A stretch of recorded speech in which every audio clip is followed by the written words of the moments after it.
رحمت کو تو اس کے 100 حصے بنائے. کتنے؟ حدیث میں ہمارے آقا فرماتے ہیں 100 حصوں میں سے ایک حصے کو اللہ تبارک و تعالی نے دنیا میں نازل فرما کر دنیا کی ساری مخلوق میں اس ایک حصے کو تقسیم کر دیا. آپ پوچھیں یہ علماء سے، بالکل معتبر حدیث اور یہ روایت میں پیش کر رہا ہوں. 99 حصے اللہ نے اپنے پاس رکھے ہیں، ایک حصہ کہاں نازل کیا بولو؟ دنیا میں. اور اس ایک حصے کو دنیا میں نازل فرما کر دنیا کی جتنی مخلوق ہے ان میں انسان بھی آ گئے، ان میں جنات بھی آ گئے، ان میں جانور بھی آ گئے. ایک حصے کو نازل کرنے کے بعد ساری مخلوق میں اسے تقسیم کر دیا. جانور اور درندے بھی اگر شفقت محبت کا معاملہ کرتے ہیں نا تو وہ اسی ایک رحمت کا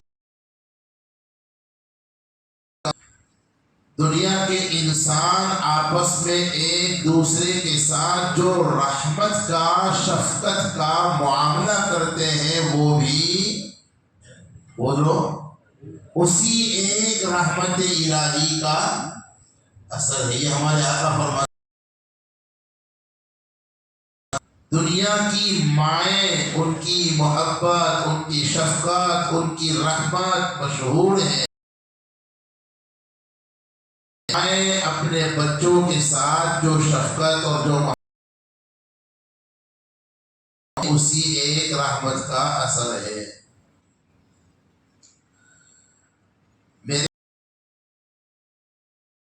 مجھے ماشاءاللہ مجمع بھی ہے اور جوانوں کی تعداد زیادہ نظر آتی ہے تو خاص ایک بات ان کے لیے کہتا ہوں، اپنی ماں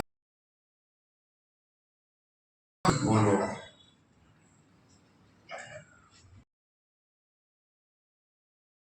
باپ نے جو ہمارے لیے بچپن میں قربانیاں دی ہوئی ہے نا،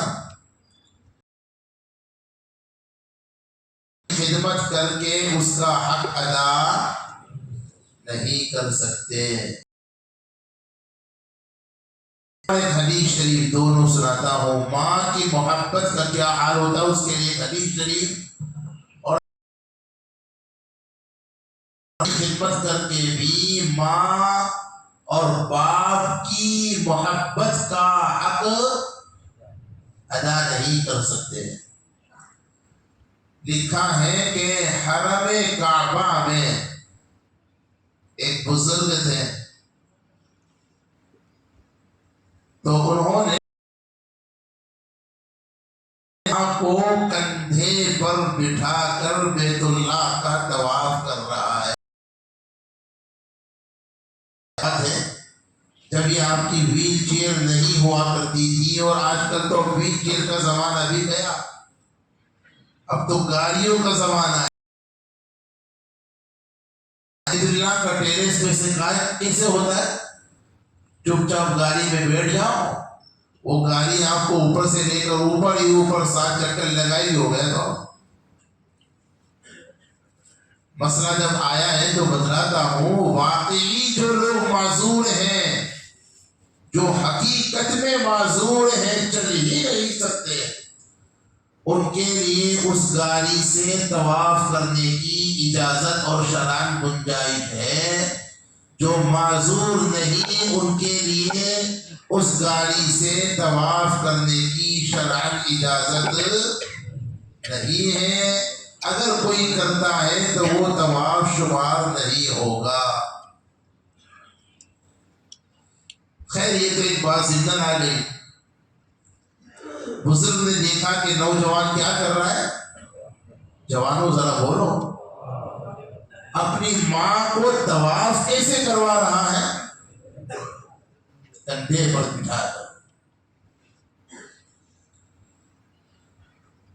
بزرگ نے بڑی رشک کی نظر سے اس کو دیکھا اور پوچھا کہ کون ہے بھائی؟ نوجوان کہنے لگا حضرت یہ میری امی ہے۔ اچھا؟ کہنے لگا کہ حضرت میری امی کی یہ چاہت تھی کہ میں بیت اللہ کا حج پڑھوں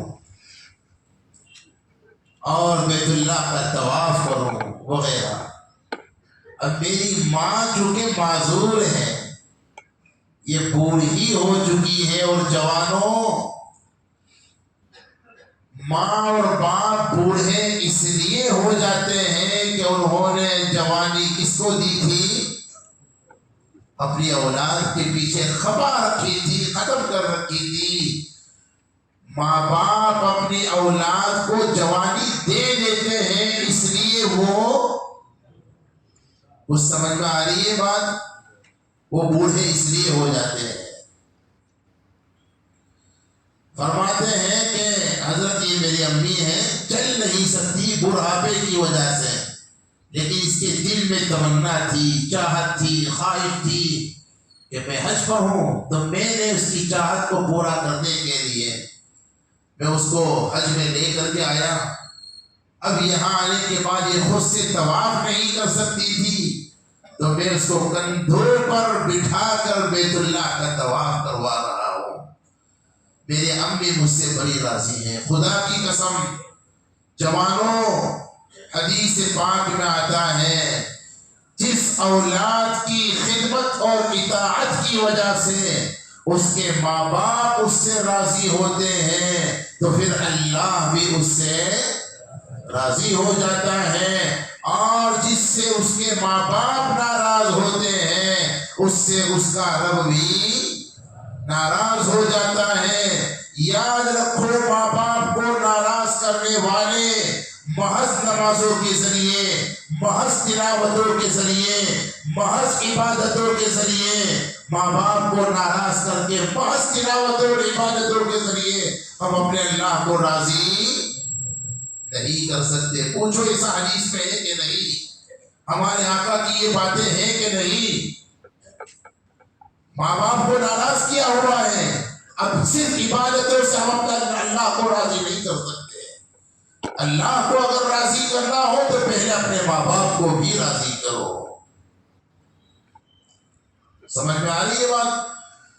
بہرحال وہ کہنے لگا کہ حضرت میرے امی کی میں نے چاہت پوری کر دی، بیت اللہ کا کندھوں پر بٹھا کر طواف کروایا، میری ماں مجھ سے بڑی راضی ہیں۔ حضرت میں آپ سے ایک سوال یہ کرنا چاہتا ہوں کہ میں نے اپنی ماں کی یہ خواہش پوری کرنے کے بعد کیا اس کا حق ادا کر دیا؟ یہ میرا کیا ہے؟ سوال ہے۔ بتائیں جواب کیا ملا؟ فرمایا بیٹے، جہاں تک تعلق ہے حق کی ادائیگی کا، تو جب تم پیدا ہوئے تھے اس وقت تمہاری پیدائش کی تکلیف کی وجہ سے تمہاری ماں نے جو آہیں بھری تھی اس میں سے ایک آہ کا بھی حق ادا نہیں ہوا۔ یہ وہی ماں ہے جو خود جاگ کر ہمیں سلاتی تھی، خود بھوکی رہ کر ہمیں پلاتی تھی، کھلاتی تھی، اور اپنے خون جگر کا دودھ بنا کر کے ہمیں سینے سے لگا کر کے پلاتے۔ یہ دودھ کہاں سے بنتا ہے بتائیں؟ ایک جواب تو یہ کہ یہ اللہ کی طرف سے قدرتی چیز ہے۔ تحقیق کرنے والوں نے جب تحقیق کی تو پتا چلا خون جگر کا دودھ بنتا ہے۔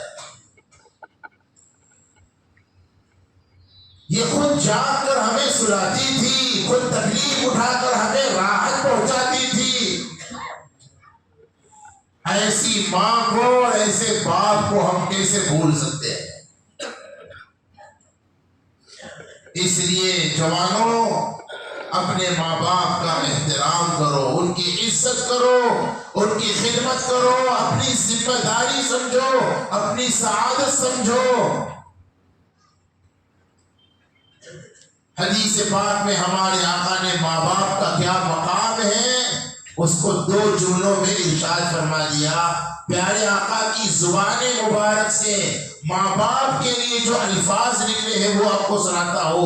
مشکات وغیرہ کی روایت میں ہے، ہمارے آقا فرماتے ہیں تمہارے ماں باپ کیا ہے تمہارے لیے، کیا حیثیت رکھتے ہیں بتائیں۔ آقا کا بیان اور فرمان ہے ہوا جنتو کا و نارو کا۔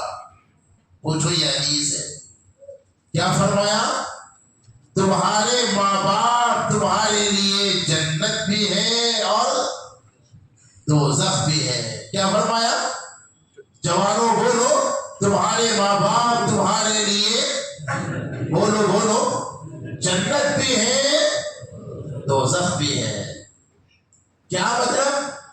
ان کی اگر تم نے صحیح معنی میں خدمت کر لی، ان کی حقیقت میں عزت کر لی، ان کو راحت پہنچایا اور ان کی جائز باتوں میں اطاعت کر لی، فرما برداری کر لی اور خدمت کر کے عزت کر کے راحت پہنچا کر کے انہیں خوش کر لیا، تو تمہارا یہ ماں باپ کے ساتھ کا سلوک تمہیں عبادت میں کمی کوتاہی کے باوجود یہ عمل تمہیں جنت میں لے جائے گا۔ اور اگر خدا نہ کرے ماں باپ کو ذلیل کیا، رسوا کیا، ان کو تکلیفیں پہنچائی، بڑھاپے میں ان کا خیال نہ کیا، قرآن تو کہتا ہے وَلَا تَقُلْ لَهُمَا اُفٍّ، یہ قرآن ہے 15واں پارہ، قرآن پاک میں فرمایا وَقَضَىٰ رَبُّكَ أَلَّا تَعْبُدُوا إِلَّا إِيَّاهُ وَبِالْوَالِدَيْنِ إِحْسَانًا إِمَّا يَبْلُغَنَّ عِندَكَ الْكِبَرَ أَحَدُهُمَا أَوْ كِلَاهُمَا فَلَا تَقُل لَّهُمَا أُفٍّ وَلَا تَنْهَرْهُمَا وَقُل لَّهُمَا قَوْلًا كَرِيمًا۔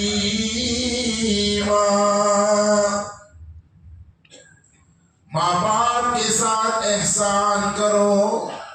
قرآن نے یہ نہیں کہا ماں باپ کے ساتھ انصاف کرو، انصاف کے بجائے وَبِالْوَالِدَيْنِ احسانا، احسان کرو۔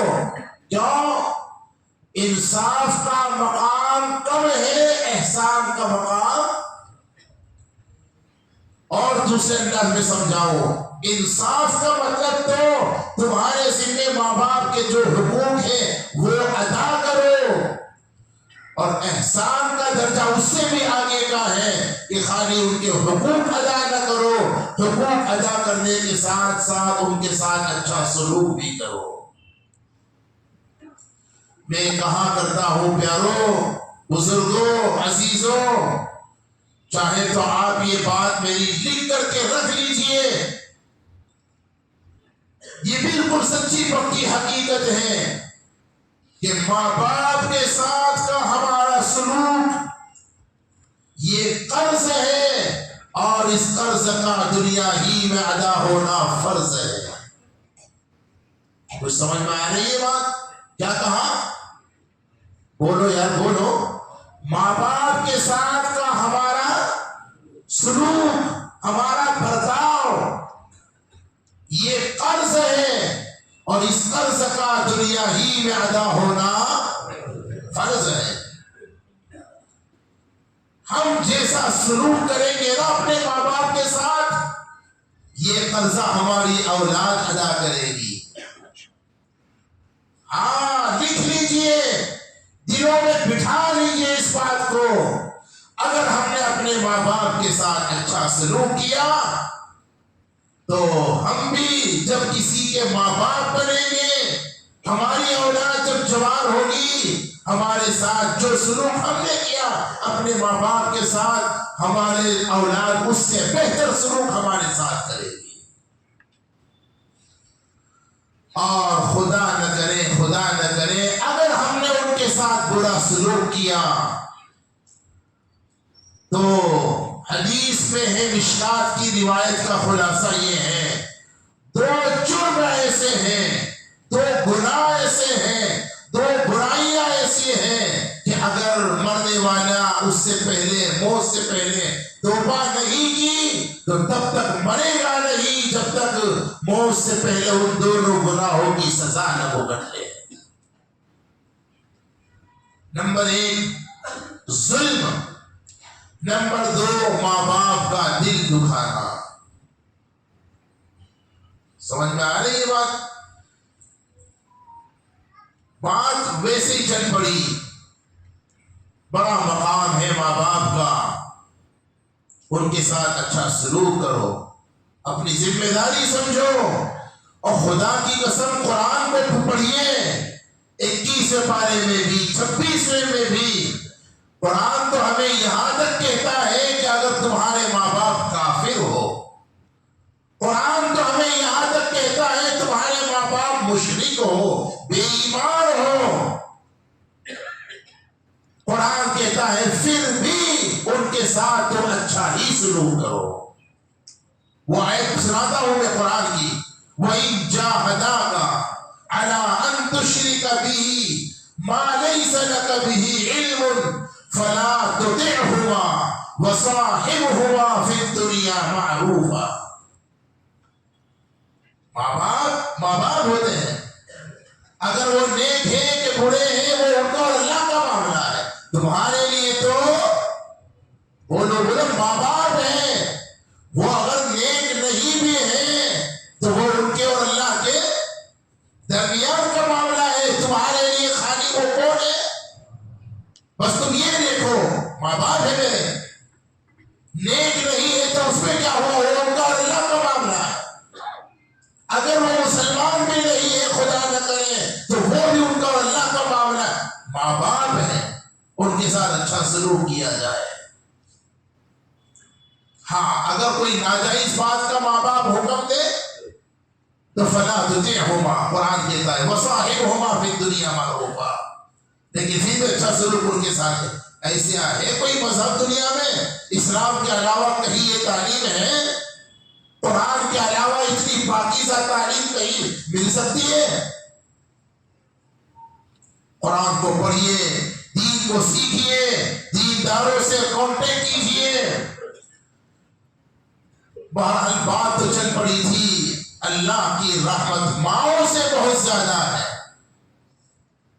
حدیث میں ہے ہمارے آقا فرماتے ہیں کتنی اللہ پاک نے رحمت کو بنا کر کتنے حصے کیے، ذرا پھر دوہرا دیجیے، کتنے؟ شاباش، 100 حصے، 99 حصے اللہ تعالیٰ نے کہاں رکھے؟ اپنے پاس۔ ایک حصہ کہاں نازل کیا؟ دنیا میں نازل کرنے کے بعد ساری مخلوق میں تقسیم کیا، انسان بھی آ گئے، جنات، مائیں بھی آ گئی۔ حضور فرماتے ہیں مائیں اپنی اولاد سے جو محبت کرتی ہیں وہ اسی ایک رحمت کے پتہ نہیں کون سے حصے کا اثر ہے۔ ماں کی محبت پر ایک اور حدیث شریف سناتا ہوں، مشکات میں روایت ہے، حدیث پاک میں آتا ہے ایک مرتبہ حضور کے سامنے کچھ قیدی لائے گئے جس میں ایک خاتون بھی تھی۔ تفسیرات میں نہیں جاتا، مجھے ماں کی کیسی محبت ہوتی ہے وہ صرف بتانا ہے، اور جب ماں میں اتنی محبت ہے، شفقت ہے اپنے اولاد کے لیے، اپنے بچوں کے لیے اتنی رحمت ہے، تو اللہ جس نے رحمتوں کو پیدا کیا اس کے دل میں، اس کے یہاں اپنے بندوں کے لیے کتنی محبت ہوگی، کتنی شفقت ہوگی، کتنی رحمت ہوگی، اندازہ ہی نہیں لگا سکتے۔ حدیث میں آتا ہے کہ قیدیوں میں ایک عورت کو حضور نے دیکھا، یہ حدیث میں ہے کہ اس کا سینہ دودھ سے بھرا ہوا تھا، پوچھو علماء سے، اور اس کا دودھ پیتا بچہ اس سے بچھڑ چکا تھا، جس کی وجہ سے جنگ کے میدان میں تو سب ایسا ہی ہوتا ہے، وہ عورت اپنے بچے کی محبت میں بدحواس ہو چکی تھی، جہاں اسے کوئی دودھ پیتا بچہ نظر آتا پاگلوں کی طرح دوڑ کر کے اس بچے کو اپنا سمجھ کر کے لیتی اور سینے سے لگا کر دودھ پلانا چاہتی، لیکن پتا چلتا کہ یہ میرا بچہ نہیں، تو مایوس ہو جاتی۔ یہ منظر حضور نے دیکھ کر صحابہ سے ایک سوال کیا۔ کیا سوال کیا پتا ہے؟ صحابہ سے کہا اے میرے صحابہ بتلاؤ تمہارا کیا خیال ہے اس عورت کے متعلق، اگر اس کو اس کا بچہ مل جائے تو یہ عورت اپنے اس بچے کو جو اس سے بچھڑ چکا ہے، جو اس سے گم ہو چکا ہے، اگر اس اور اپنے اس بچے کو تلاش کرنے کے لیے پاگلوں کی طرح یہاں وہاں ماری پھر رہی ہے، اس عورت کو اگر اس کا بچہ مل جائے تو کیا یہ اپنے بچے کو آگ میں ڈال سکتی ہے؟ آپ جواب دیجئے بھائی، صحابہ کو جو جواب دینا چاہتی ہے، آپ کیا کہتے ہو؟ کئی جواب کیوں نہیں دے رہے؟ آپ کو جیسے جواب دینا ہے دیجئے نا جواب۔ ڈال سکتی ہے بھائی، بولو نہیں، ٹھیک ہے نا، بالکل کامن سینس کی بات ہے۔ اچھا یہاں ایک بات ذرا ہم سمجھ کر کے آگے بڑھتے ہیں۔ ہمارے آقا کی نظر پوزیٹیو تھی، نیگیٹیو دیکھا آپ نے؟ ترقی کرنے کے لیے نیگیٹیو کے بجائے پوزیٹیو نظر ہونا ضروری ہے، مثبت سوچ ہونا ضروری ہے۔ منفی سوچ بیکار کی چیز ہے اور اس سے انسان کو نقصان ہوتا ہے ہر اعتبار سے۔ کسی بھی چیز سے اچھا نتیجہ نکالنے کا جذبہ اپنے اندر پیدا کرو۔ حضور ایسے ہی تھے، اس عورت کو دیکھ کر کے آپ نے ایک نتیجہ تو یہ نکالا کہ یہ جو عورت ہے اپنے بچے سے بچھڑ چکی ہے، اس کا بچہ اس سے دور ہو چکا ہے اور بچے کی تلاش میں ماری پھر رہی ہے، دوسروں کے بچوں کو اپنا بچہ سمجھ کر لے رہی ہے، اگر اس کو اس کا بچہ مل جائے تو یہ اسے آگ میں ڈال سکتی ہے؟ صحابہ نے کہا ہرگز نہیں یا رسول اللہ صلی اللہ علیہ وسلم۔ ہمارے آقا نے فرمایا جو محبت اس عورت کو اپنے بچے سے ہے، جس کی وجہ سے اس کا بچہ اگر اسے مل جائے تو وہ اسے آگ میں ہرگز نہیں ڈال سکتی۔ اللہ رب العزت کو اپنے بندوں سے اس سے کہیں زیادہ محبت ہے۔ اس لیے ایک جملہ یاد رکھ لو، آج کے بیان کا مین پوائنٹ وہی جملہ ہے، صاحبوں اللہ نے اپنے بندوں کو عذاب کے لیے پیدا نہیں کیا ہے، اللہ نے اپنے بندوں کو نجات کے لیے پیدا کیا ہے۔ قرآن تو کہتا ہے نا ما یفعل اللہ بعذابکم ان شکرتم وآمنتم، اللہ کیا کرے گا تمہیں عذاب دے کر؟ اللہ کیوں تمہیں عذاب دے گا؟ اللہ کو کیا شوق ہے جو تمہیں عذاب دے؟ شرط اتنی ہے کہ تم ایمان لے آؤ اور اس کی نعمتوں کا شکر ادا کرنے والے بن جاؤ، تو پھر اللہ تمہیں عذاب کیوں دے گا؟ ایک ماں کے دل میں اپنے بچے کی وہ محبت ہوتی ہے، خدا کی قسم دنیا کے مردوں کو اس کا اندازہ ہو ہی نہیں سکتا، بتوں کو بھی نہیں اندازہ ہو سکتا۔ وہ تو ماں ہی جانتی ہے کہ بیٹے کے دل میں، اس کے دل میں بیٹے کی کیا محبت ہوتی ہے۔ اللہ ساری ماؤں کے سایوں کو سلامت رکھے، جن کی ماؤں کا انتقال ہو گیا اللہ ان کی مغفرت فرما دے۔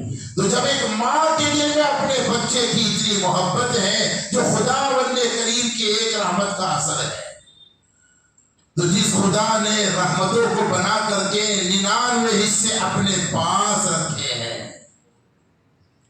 حدیث میں آتا ہے قیامت میں جو حصہ رحمت کا دنیا میں تقسیم کیا تھا نا اسے بھی لے لیا جائے گا، اور 99 جو حصے اپنے پاس رکھے ہیں اس 99 حصے میں اس ایک حصے کو بھی شامل کر دیا جائے گا، اور کامل اور مکمل 100 حصے اللہ تبارک و تعالی قیامت میں اس کا اظہار فرمائے گا۔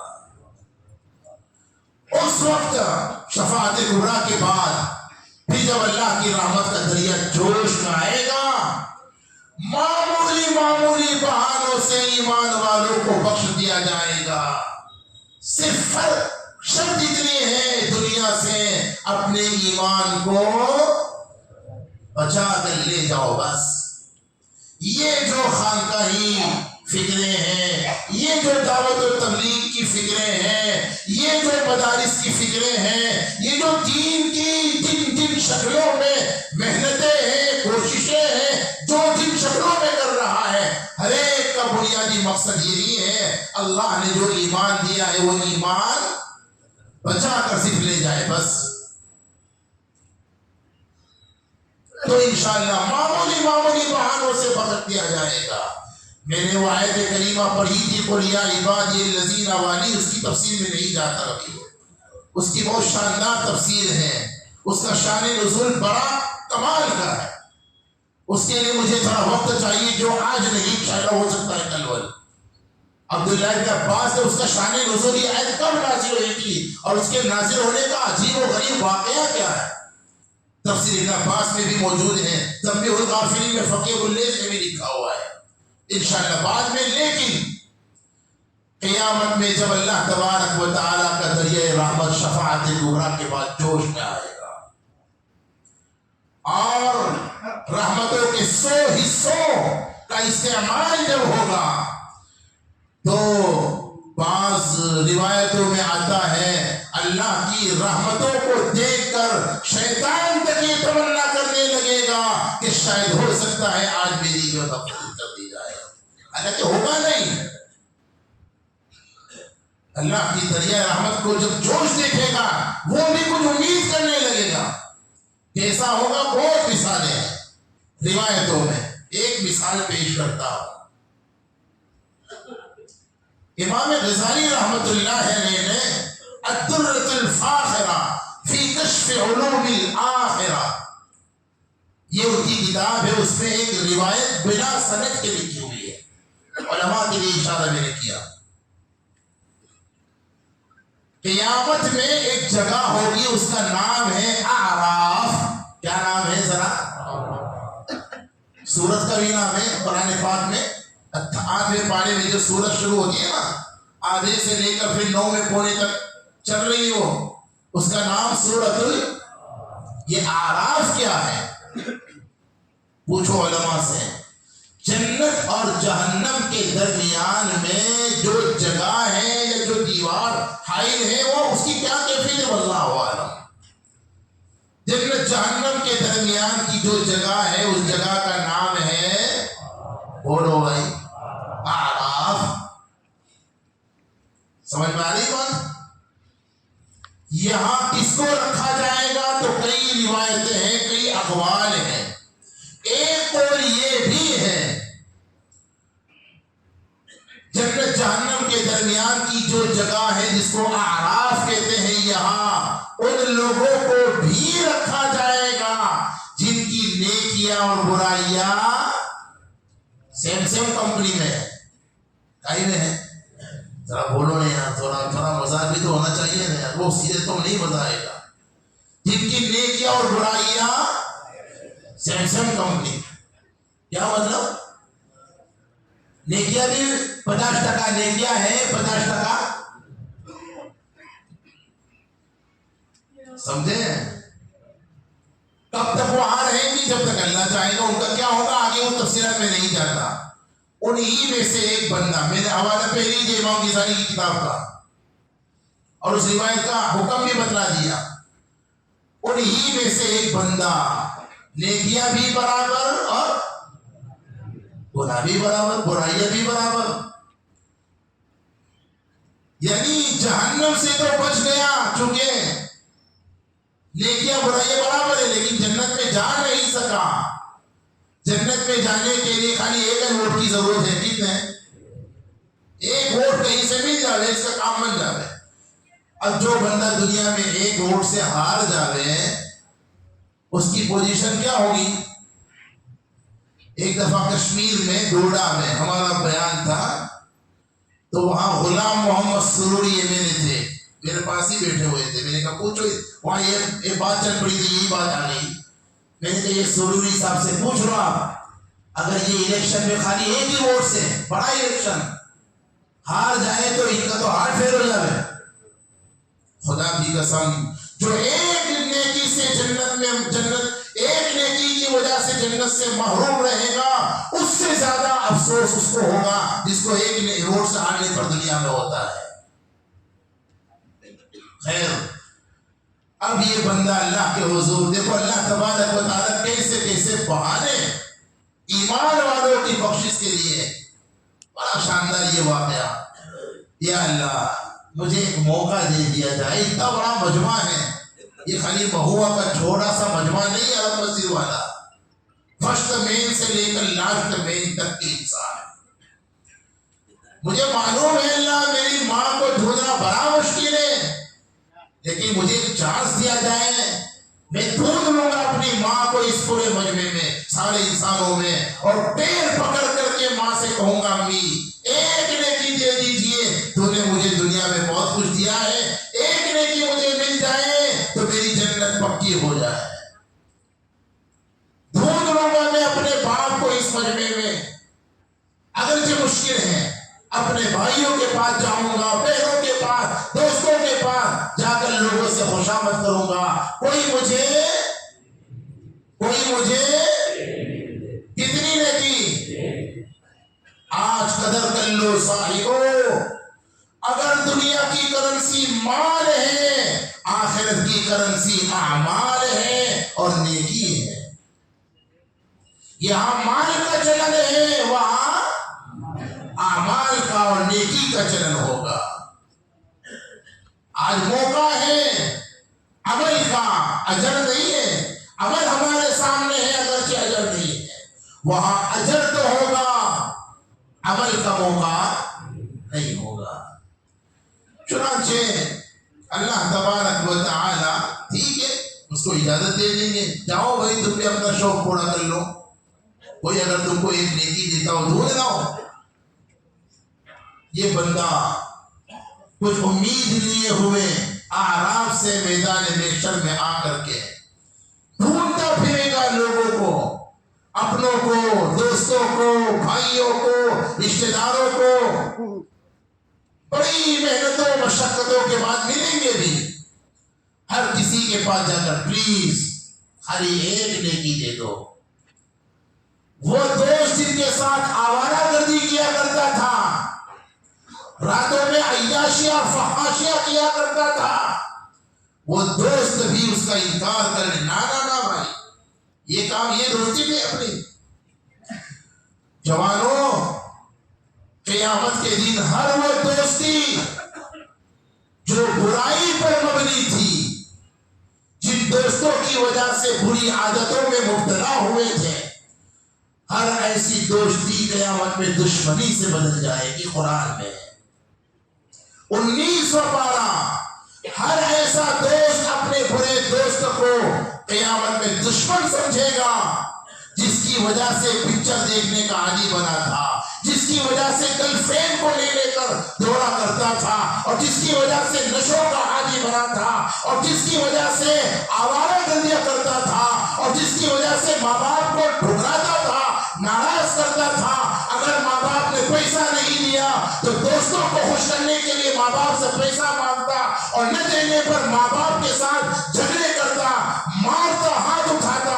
خدا کی قسم قیامت میں ایسا دوست اپنے ان دوستوں کو دشمن سمجھے گا اور کہے گا یا ویلتا لیتنی لم اتخذ فلانا خلیلا. کیا اچھا ہوتا دنیا میں ایسے آوارہ لوگوں کو میں اپنا دوست ہی نہ بناتا. ان آوارہ لوگوں کی دوستی کی وجہ سے آج جہنم میرا مقدر بنی ہوئی ہے. سنیے بہت ہوش کے کانوں سے سنو جوانوں. خدا کی قسم برا دوست شیطان سے زیادہ خطرناک ہے. کیا کہا دہرائیے میں دلیل پیش کرتا ہوں. جوانوں کیا کہا برا دوست بولو پورا مجمع بولو برا دوست شیطان سے زیادہ بولو برا دوست شیطان سے زیادہ خطرناک. کیوں؟ شیطان بہکاتا ضرور ہے لیکن اللہ تبارک و تعالی نے شیطان کو صرف اتنا اختیار دیا کہ انسان کے دل میں برائی کے وسوسے ڈالے. شیطان کو یہ اختیار نہیں ہے کہ کسی بھی انسان کو ہاتھ پکڑ کر برائی کے راستے پر لے جائے. کبھی دیکھا ہے شیطان کو آپ نے کسی کو ہاتھ پکڑ کے دھکا مار کے گناہ کے راستے پر لے گیا ہو؟ یہ شیطان کو اختیار ہے ہی نہیں. شیطان ایسا کر ہی نہیں سکتا. شیطان کیا کر سکتا ہے؟ خالی گناہ کے وسوسے ڈال سکتا ہے، اس سے زیادہ نہیں.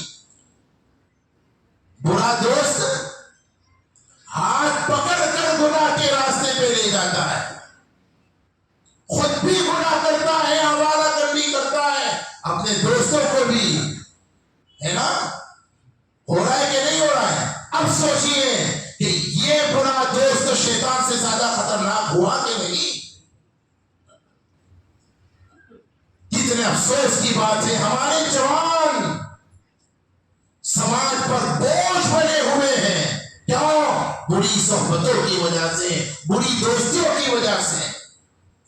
ہونا تو یہ چاہیے تھا کہ یہ جوان اپنے ماں باپ کے لیے، اپنے بیوی بچوں کے لیے، اپنے گھر والوں کے لیے سہارا بنتے، ان کا بوجھ اٹھاتے. الٹا یہی بوجھ بنے ہوئے ہیں. قیامت میں یہ دوست، برے دوست کام نہیں آئیں گے. نیک لوگوں کے ساتھ دوستی کرو. خواجہ سلطان الہند خواجہ معین الدین چشتی رحمت اللہ علیہ فرماتے تھے، نیک لوگوں کی دوستی نیکی سے بہتر ہے اور برے لوگوں کی دوستی برائی سے بدتر ہے. گزاری یہ بات سمجھ میں؟ کاش کہ یہ باتیں ہمارے نوجوان خصوصیت کے ساتھ اور سارا مجمع عمومیت کے ساتھ دل پر لے. ٹھیک ہے نا؟ انشاءاللہ. کہ یہ رہا تھا کہ وہ شخص ایک نیکی کی تلاش میں آرام سے میدان محشر میں آ کر دوستوں کے پاس جا کر خوش آمد کرے. کوئی ایک نیکی دینے کو تیار نہیں. رشتہ داروں کے پاس جا کر خوش آمدیں کرے گا، کزن فلاں فلاں، کوئی ایک نیکی دینے کی تیار نہیں. باپ کے پاس، بھائیوں کے پاس، ماں کے پاس، خدا کی قسم حدیث میں آتا ہے کوئی ایک نیکی اس کو دینے کے لیے تیار. قیامت کا دن ہے. یہ مایوس ہو کر دربار الہی جا ہی رہا ہوگا، راستے میں ایک بندہ نظر آئے گا، کمزور مسلمان. جب وہ دیکھے گا کہ یہ بڑا مایوس نظر آتا ہے، بھائی کیا ہوا؟ اب وہ پوری داستان اور پوری کارگزاری سنائے گا، ایسا ایسا ہوا بھائی. یہ سن کر حیران ہو جائے گا کہ بھائی میرا حساب کتاب ہو گیا، تیرے پاس خالی ایک نیکی کی کمی ہے، میرے حساب کتاب میں آیا کہ میرے پاس کل ملا کر ہے ہی ایک ہی نیکی ہے. تیرے پاس ایک نیکی کی کمی ہے جس کی وجہ سے تو جنت میں نہیں جا سکتا. میرے پاس تو کل ملا کر ہے ہی ایک نیکی، تو یہ ایک نیکی مجھے جنت میں کیسے لے جا سکتی ہے؟ ارے دوست، اپنے دونوں جہنم میں جائے اس سے اچھا ہے جا تو ہی جنت میں چلا جائیے. میری ایک نیکی بھی میں تجھے گفٹ کرتا ہوں تاکہ کم سے کم تو جنت میں چلا جائے. حدیث میں آتا ہے اب یہ ایک نیکی والا اپنی نیکی اس کو دے دے گا جس کو ضرورت تھی. اب یہ تو خوش ہو کر کے اللہ کے دربار میں پہنچے گا. اللہ پاک تو سب جانتے ہی ہیں، لیکن بہانا دیکھو، میں نے بہت قصے ہیں، بہت مثالیں ہیں. یہ ایک مثال میں پیش کر رہا ہوں. جب اس کا دریائے رحمت جوش میں آئے گا نا، تو بس ایمان اگر ہوگا چاہے کتنا ہی کمزور کیوں نہ ہو، ایمان والوں کو خدا کی قسم صاحبوں، قیامت میں ایمان والوں کو یا تو نبی کی شفاعت کی برکت سے بخش دیا جائے گا یا اللہ کی رحمت کی برکت سے بخش دیا جائے گا. بس ایمان بچا لو، اس کی فکر کر لو. حالات بڑے سنگین ہیں، بعض برائیاں، بعض گناہ ایسے ہیں جس کی وجہ سے ایمان ختم ہو سکتا ہے، ضائع ہو سکتا ہے، برباد ہو سکتا ہے. اس کو معلوم کر کے ان گناہوں سے بچو اور ہر وقت اپنے گھر والوں اور اپنے بچوں ایمان کی فکر کرو. لکھا ہے کہ کہاں جائے گا بھائی, کہاں سے لایا تو؟ ارے وہ ایک غریب آدمی بیچارہ مل گیا مجھے. ایک ہی نہیں, وہاں غریب کون ہوگا قیامت میں؟ ہاں, یہاں مال والا امیر ہے, وہاں اعمال والا امیر ہوگا. چنانچہ کہاں جائے گا؟ اچھا بھائی کون تھا وہ نمونہ کون, ادھر بلاؤ میرے پاس. اللہ کے تو سب جانتے ہی تھے, لیکن بخشش کا بہانہ, رحمت خدا بہانہ بھی جو ید, رحمت خدا بہانہ بھی جو ید. چنانچہ اس کو بلایا جائے گا. ابھی تو نے پیون کی دے دی اس کو, اب وہ پوری داستان وہ بھی سنائے گا. مجھے اس پر رحم آ گیا اللہ, میں تو ویسے بھی جانے ہی والا تھا, جیل میں میرے کو جانے کے تھا. اب تو وہ ڈنڈے پڑنے ہی والے تھے, اب ہم دونوں کو ڈنڈے پڑتے, اس سے اچھا ہے کہ بھائی کم سے کم ایک تو بچ جاتا. اللہ تبارک و تعالی کو رحم آ جائے گا, میرے بندے سخیوں کا سخی تو میں ہوں, تو مجھ پر سخاوت کا اظہار کر رہا ہے. ہمیں کریموں کا کریم تو میں ہوں, مجھ پر اپنے نوازش و کرم کا اظہار کر رہا ہے. فرشتوں دونوں میرے بندوں کو جنت میں داخل کر دو. ان طریقوں بعبدین الى الجنہ. بھائیو اپنے ایمان کو بچانے کی فکر کر لو, موت تک ہمارا ایمان بچ جائے. کیسے بچے گا؟ ایمانی اعمال اور ایمانی اخلاق کا اہتمام کرنے سے. آ رہی ہے بات سمجھ میں؟ کہیں سے بچے گا؟ بس یہ دو کام, ایمانی اعمال, نماز ایمانی عمل ہے نا بھائی, روزہ بولو بولو, اگر فرض ہے تو زکوٰۃ ایمانی عمل ہے, اگر فرض ہے تو حج ایمانی عمل ہے, تلاوت قرآنی ایمانی عمل ہے, صدقہ خیرات ایمانی عمل ہے, سچ بولنا ایمانی عمل ہے, امانت داری سے پیش آنا ایمانی عمل ہے, اخلاق سے پیش آنا, لوگوں کے ساتھ نرمی سے پیش آنا, لوگوں کے ساتھ محبت کا برتاؤ کرنا. بولو یہ ایمانی اعمال ہے کہ نہیں؟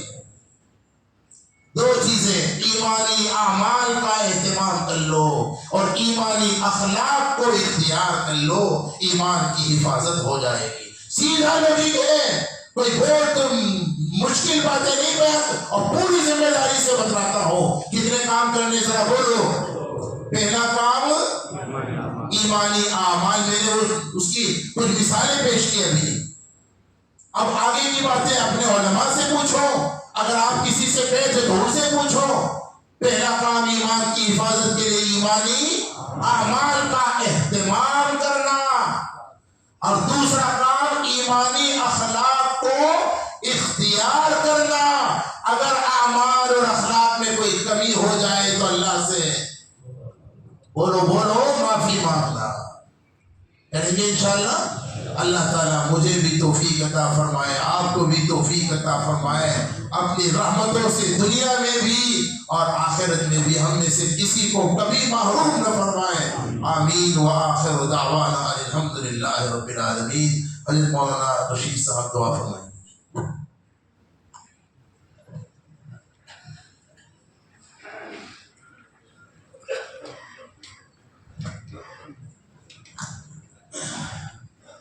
بھائی دیکھو, بڑوں کا یہی ہوتا ہے کہ اپنے چھوٹوں کو کیسے آگے کرتے ہیں. اور آپ لوگوں نے, میں نے بازاروں میں دیکھا بھی ہے کہ بہت سے فقیر بھیک مانگنے کے لیے آتے ہیں, تو وہ اپنے بچوں کو آگے کرتے ہیں. بھوکے وہ بھی ہوتے ہیں, کہتے ہیں کہ ہمارے بچے ہوں گے. وہ اس لیے اپنے چھوٹوں کو آگے کرتے ہیں کہ ہو سکتا ہے کہ ان کے بہانے سے کام بن جائے. تو بڑے وہی ہے جو ہے, ہم چھوٹوں کو تو ایسے ہی آگے کر دیا جاتا ہے. دوسری چیز, چھوٹا چھوٹا ہی رہتا ہے, کبھی بڑا نہیں ہو سکتا. کوئی باپ کے سامنے کتنے بھی ٹھیکڑے مارے, وہ اس کا بچہ ہی رہنے والا ہے, تو ایسا ہی ہے. دوسری چیز کہ ہم لوگ دعا کے شوق میں تو آئے, تو آج تہیہ یہ کرے کہ قبول کروا کر ہی جائیں گے. سوال ہے کہ اگر گھر گئے اور گھر والی نے اتنا پوچھا کہ کیا لے کر آئے, تو پھنس گئے.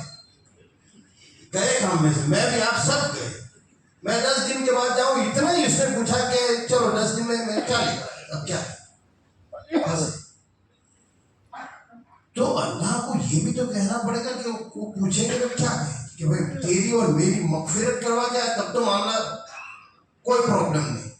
تو آج تہیہ کر لو کہ کچھ بھی ہو جائے ہم مسجد کا دروازہ نہیں چھوڑیں گے جب تک تو قبول نہیں کر. اس نیت سے کرو. اس مجمع میں کون اللہ والا ہے وہ تو اللہ ہی جانتا ہے. اللہ کرے کہ کسی ایک کے آمین کی برکت سے ہماری دعا قبول کر دے. اور میں چھوٹا ہی ہوں, مولانا نے ایسے ہی بٹھا دیا جیسے وہ حدیث کہتا ہے کہ بچے بھوکے ہیں. مولانا نے کہ اس کو چڑھاؤ تاکہ کوئی مسئلہ ہو جائے. تو بڑے بڑے ہیں, چھوٹا چھوٹا ہے. درود شریف پڑھ لے. سہولت اللہ پڑھ لے. سبحانك اللهم وبحمدك وتبارك اسمك وتعالى جدك ولا إله غيرك. الحمد لله رب العالمين الرحمن الرحيم مالك يوم الدين مالك يوم